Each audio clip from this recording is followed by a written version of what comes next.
your learning objectives, you're able to define science and technology. So I know you are all have ideas of what is science. I hope that in a simple term you can define in your own words what is science and also technology. And to identify, enumerate the different roles of science and technology, and also to trace the history of SMT in the world. So what is science? So it's a very simple definition: learning new facts and discoveries. So what is your idea? May I ask? Or I have here our link for the Mentimeter. If you can access it, uh, answer it in your own definition. What is science? Provide just keywords. Nakikita niyo na ba yung screen? Kita po. Kita po, ma'am. Majority sa atin is yung word na experiment. Next, the observation and discovery. So science is solving problems. So we have learn what are the steps in scientific method. Who can still remember what are those steps in the scientific methods? And this is the comprehensive definition of science. It is an intellectual and practical activity encompassing the systematic study of the structure and behavior of the physical and natural world through observation and experiment. Can you cite an example in our environment or natural world? Can you share? Yung ano po, ma'am, yung process po ng butterfly. Butterfly. What happens to the butterfly? Galing po Yung siya, metamorphosis niya? opo, yung Okay. kung paano siya nagiging, yung process niya po para maging butterfly. Dumadaan po muna siya sa, kalimutan ko yung baby, yung form niya na baby. Tapos dumadaan siya dun sa caterpillar muna, then, tama ba? Okay. Tas Yes, tama siya. What are the examples that we cannot classify as science? Okay. How about religion? Would you agree that it will fall into a science category? For me po, not testable at experiment po. Okay. Not testable as experiment po. Nicole is basing science in the context of experimentation. So another definition of science, a way of learning about the natural world through observation, logical reasoning, and scientific inquiry. Observation, you observe. Katulad ng sinabi ni Pablo, you observe the butterfly as it transforms to adult. So scientific method is a process of experimentation that is used to explore observations and answer questions. So empirical method of knowledge of acquisition. It involves careful observation, rigorous skepticism about what is observed, given that cognitive assumptions about how the world works influence how one interprets a person. So we solve the problem by means of scientific method. So okay, these are the steps of the scientific method. So you have observation. Second is problem. So you have to, when you observe, of course, you have to identify what is that problem. Then you do the research. Then you hypothesize a possible cause of that problem. Then you do the experiment, and then you gather data, retest, and then report your result. So these are the examples. Ano sa tingin niyo yung sa frogs? Can anybody observe what happened? The cycle of frog from egg to adult frog. Si Cristobal, when you see this kind of frog, you will ask, probably this frog from a certain place. Kasi sabi niya, iba yung hitsura na nakikita niya sa kalsada. Thank you, Cristobal. Si Lumaas, sa teacher natin ng tertiary. Can you give your observation? Okay, different color and design. Siguro looks, but same species. It could be they have, they come from same species, but they don't have the same looks. Tama. And also the location. Next, because of climate. Magkakaiba sila sa features. Parang tayo din yan. Asian and Eastern Europe, Americans are different because of geographic and our races. So, through that, seeing our surroundings, we can explain it how and why the differences exist. Okay? So, kung kanina, the science is more on experimentation, yung ating keyword doon at observation. Here, technology, we can differentiate it to science. So, the keywords here that nasa nyo sa mind nyo is creating or inventing things. What is technology in your own definition? Hindi na, okay, that is the purpose of technology, Nicole.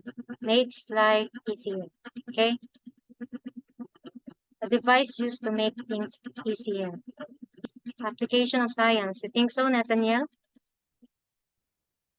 Why, Nathaniel? This is very interesting. Why you think that technology is an application of science? Pwede ko bang marinig yung idea mo? Kasi ma'am, yung technology po, parang pinag-combine lang po na parang scientific knowledge na parang in-apply lang po siya to work po. What do you think are the example of that?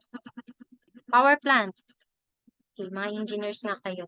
Kasi an example niyo is power plant. Yes, power plant. Example of power plants. Let's say hydro. Hydro. You know what is hydropower plant? Hydropower plants is utilizing water. Tama? John Paul Monterde? Yes po. Okay.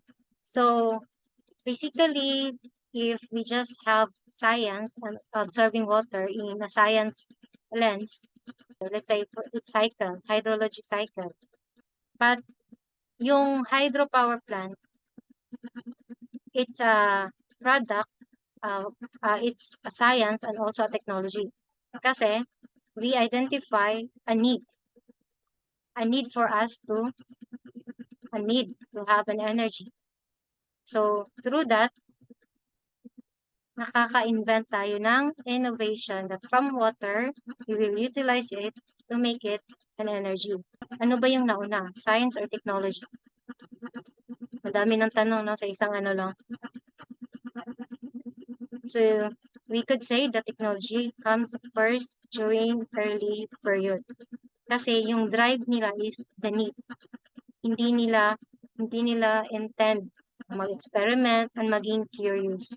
But then somehow, kaya nga sinabi ko yung there is a combination na science and technology kasi when we explain that in our time, we can explain it ay science siya. Pero during those time, in their time, they don't know that that is science.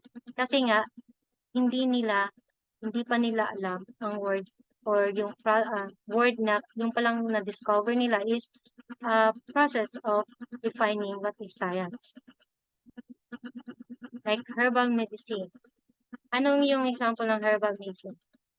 Ni Ronel Cristobal. Is it technology? Dati po Ronel. is ginagamit lang po kasi nila yung herbal medicine para panggamot pero wala pa siyang scientific na na totoong nakakagamot po. Okay, So, very good. Kasi noong early period, mas marami silang belief about sa mga plants without really studying it. Ngayon, kung sophisticated na yung medical natin, study, like konting lang nito, may mga may mga recommendations na. For example, wag itong sobrahan ni calcium. Wag sobrahan ng iron kasi magaganito. Noong unang panahon is wala sila. So, those times, the need for a medicine. Kaya na-develop early For me, iba-iba kasi tayo ng is technology yung nauna kaysa science. Pero we cannot really tell that yung technology lang nag-exist nun. Kasi hindi lang natin ma-define during those time na may science pala yun. At later part na nag-emerge yung explanation nun kung bakit yung herbal medicine is good and acceptable. Kasi nga, sa kanila, during those time, naano naman sila, gumagaling sila. Okay? Kaya, continuously, ginagamit nila yung medicine na yun. Right, Ronel? Tapos, yung herbal medicine, as time na nag-advance tayo sa ating technology and up to now, napuprove na siya through studies ay effective pala siya. So that is the example na later we discover more and more and improve and innovate. From herbal, nagiging na siya, naging acceptable na siya sa market, and then some even synthesize that herbal para talaga ma-optimize yung use ni herbal. But these two are equally important in our society. Kasi hindi natin mai-improve yung basic knowledge natin without science para mag-develop into more sophisticated yung mga technology natin. Na-observe niyo ba yung our technology from simple telephone up to now, the present is touchscreen. Even recognition through facial, AI, artificial intelligence. So, ganun yung natin. So, these two are equally important to study in order for our society na mas ma-develop pa. Okay? By literature, the definition of technology is things that fulfill our needs and desire or perform certain actions. And it's an application of understanding of natural laws to the solution of practical problems. So if the science ends in understanding and studying it, the technology applies or have a practical solution to a certain problem. Gaya na ng mga examples natin earlier.